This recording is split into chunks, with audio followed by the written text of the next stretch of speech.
Guys movie में आप लोग देखेंगे कि एक आदमी कार को चुराने की कोशिश करता है, लेकिन किसी कारण वो उसी कार के अंदर लॉक हो जाता है। लास्ट में इसका रीजन आपको बिल्कुल चौंका देगा। सो मूवी के स्टार्टिंग में हम एक हाई सिक्योरिटी वाले एरिया को देखते हैं। अब इसी दौरान यहाँ से एक सीरो नाम का आदमी गुजर रहा होता है। तभी वो आसपास किसी को ना देखकर इस मौके का फायदा उठाते हुए वो पास में खड़ी एक गाड़ी 4x4 के गेट को आसानी से खोलकर उसके अंदर चला जाता है। सीरो एक्चुअली एक चोर है और वो इस कार में भी चोरी करने के लिए ही आया है। वो इस कार को तो नहीं चुराता है, मगर इस कार के साउंड सिस्टम और डैशबोर्ड में रखी हुई चीजों को ले लेता है। अब यहाँ पर वो मस्ती करते हुए साथ में पीछे वाली सीट पर टॉयलेट भी कर देता है। अब सारा काम खत्म हो जाने के बाद भी जब वो इस कार से निकलने के लिए डोर खोलने की कोशिश करता है तो डोर नहीं खुलता है। वो दूसरे डोर को खोलने का ट्राई करता है, मगर सारे डोर ही लॉक्ड होते हैं। सीरो अब ट्रिगर हो जाता है, जिसके बाद में वो इस कार के शीशों को तोड़ने की कोशिश करने लगता है, मगर उसके शीशों पर पैर से इतना तेजी से मारने के बावजूद भी शीशे नहीं टूटते हैं। और टूटे भी कैसे, ये सारे ग्लास फुली बुलेट प्रूफ होते हैं। अब इसके बाद में सीरो डोर के प्लास्टिक वाले पार्ट को तोड़ के उसके अंदर हाथ डाल के खोलने का ट्राई करता है,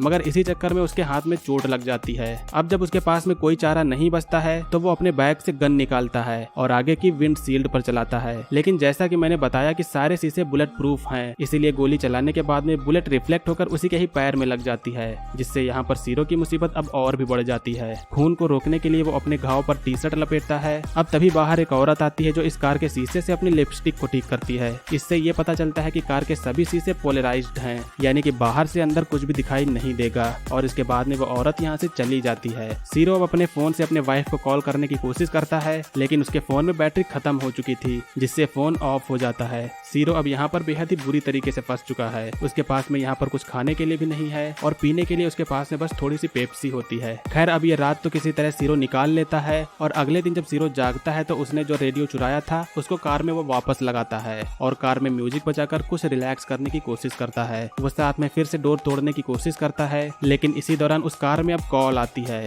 सीरो कॉल को उठाता है, जिसके बाद में वो आदमी बताता है कि मेरा नाम डॉक्टर एनरिक फेरारी है, मैं इस एसयूवी का मालिक हूँ, मेरी 28 बार कार चोरी हो चुकी है और इसको मिला के अब 29 हो जाएंगी। मगर सीरो सिर्फ एक ही वर्ड कहता है कि मुझे यहाँ से बाहर निकालो। अब एनरिक इस कार की कुछ खूबियां बताता है। वो बताता है कि ये कार पूरी तरीके से बुलेट प्रूफ है, इसके ग्लास पोलराइज्ड हैं और इसका पूरा कंट्रोल मेरे पास में है। सीरो उसे गाली देते हुए उसे यहाँ से निकालने के लिए कहता है और कहता है कि मुझे बहुत तेज प्यास लगी है, यहाँ पर बहुत ज्यादा गर्मी भी है। जिसके बाद में अब फोन कट हो जाता है और एसी चालू हो जाती है। एसी चल जाने से अब सीरो को कुछ राहत मिलती है, मगर एनरिक ने एसी उसके भले के लिए नहीं बल्कि उसे टॉर्चर करने के लिए चलाई थी। धीरे धीरे करके यहाँ पर ठंड बढ़ती जाती है। सीरो अपनी शर्ट दोबारा पहन लेता है। वो एसी के वेंट्स को अपने जीन्स के कपड़े से बंद करने की कोशिश करता है, मगर अब कार के अंदर बहुत ही ज्यादा ठंड बढ़ गई होती है। कुछ समय बाद में अब फिर से कॉल आता है। सीरो उससे फिर से गाली देके उसे यहाँ से निकालने को कहता है। एनरिक कहता है कि तुम मेरे कुछ सवाल का आंसर दो, जिसके बाद में तुम यहाँ से निकल सकते हो। एनरिक पूछता है कि तुम क्या करोगे जब तुम अपने बेटे को चोरी करते हुए पकड़ोगे। सीरो कहता है कि मैं उसका कान पकड़ूंगा और पुलिस को दे दूंगा,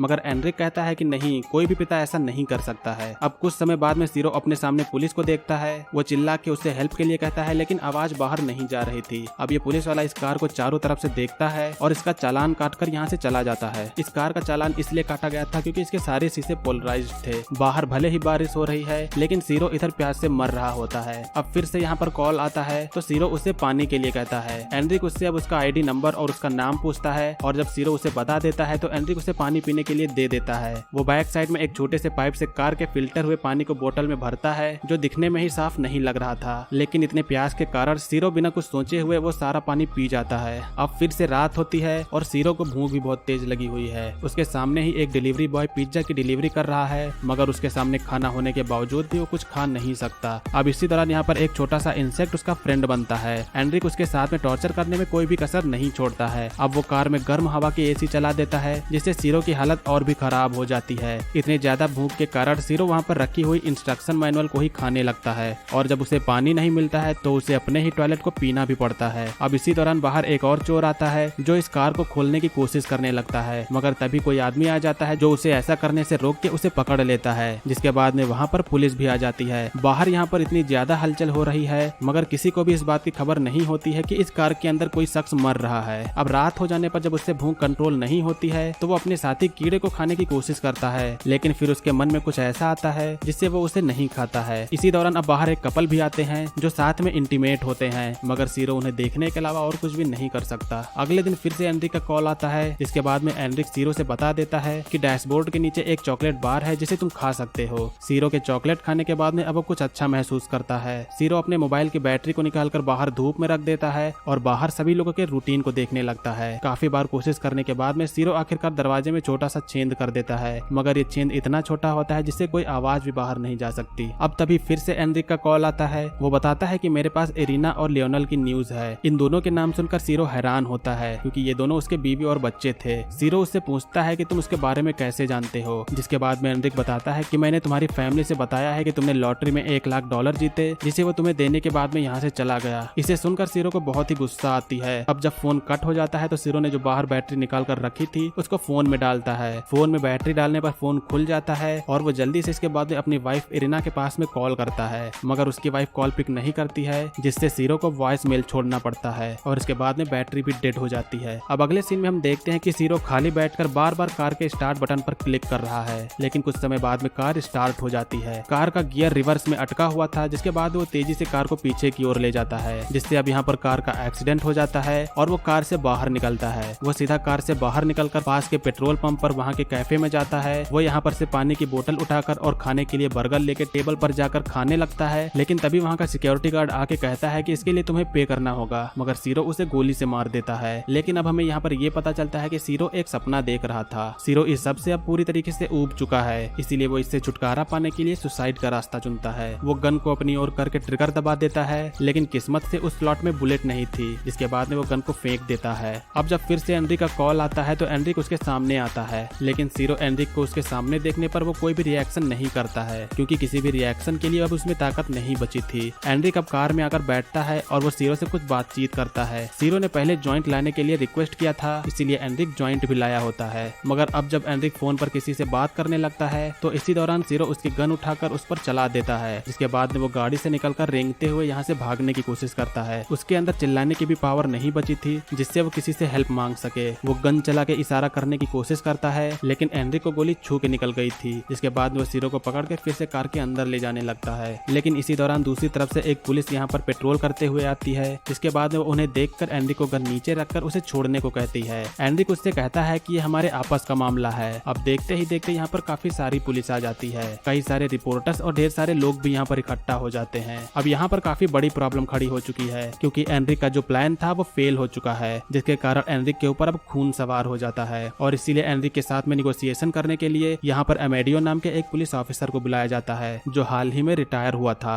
अब अमेडियो और एनरिक के बीच में काफी सारी बातें होती हैं। यहाँ पर जितने भी लोग होते हैं, कुछ एनरिक के खिलाफ होते हैं और कुछ लोग एनरिक के साथ में होते हैं, क्योंकि ज्यादातर लोग जानते थे कि उन्हें भी कई सारी चोरियों का सामना करना पड़ा है। मगर दूसरी तरफ भले ही एनरिक की 28 कार्स चोरी हो जाने के बाद में उसने ये कदम उठाया है, लेकिन वो जो इस समय कर रहा है वो इससे भी बढ़कर है, जो कि उसे एक कातिल बना सकता है। यही कुछ इमोशन भरी बातें अमेडियो एनरिक के सामने रखता है, जिसके बाद में एनरिक का मन बदल जाता है और वो सीरो को जानने देता है। मगर अब एनरिक उस कार के अंदर बैठकर अपने आप को लॉक कर लेता है। इसके बाद वो अपने फोन से एक टाइमर चलाता है और यहाँ पर कुछ समय बाद वो कार ब्लास्ट हो जाती है। इधर सीरो तो बच जाता है, मगर जिसकी 28 बार कार चोरी हुई, जिसका कोई भी कसूर नहीं था, बस एक चोर को सबक सिखाने के लिए उसकी प्लानिंग फेल हो जाने के बाद में जब सभी लोगों ने उसका ये रूप देखा तो इस चोर से ज्यादा खतरनाक वो एनरिक को ही समझने लगे, जिसके बाद में उसे सुसाइड करना पड़ा। इधर सीरो का क्या, उसने भले ही कई गलत काम किए हों, मगर कोई भी एविडेंसेस न मिलने के बाद में उसे अगले ही दिन रिलीज कर दिया जाता है और इसी के साथ में इस ट्विस्ट से भरी थ्रिलिंग मूवी का एंड होता है। सो गाइस, आप लोग जरूर कमेंट करके बताइएगा कि आप लोग को इस मूवी का एक्सप्लेनेशन कैसा लगा, और हाँ, लाइक तो जरूर ही करिएगा।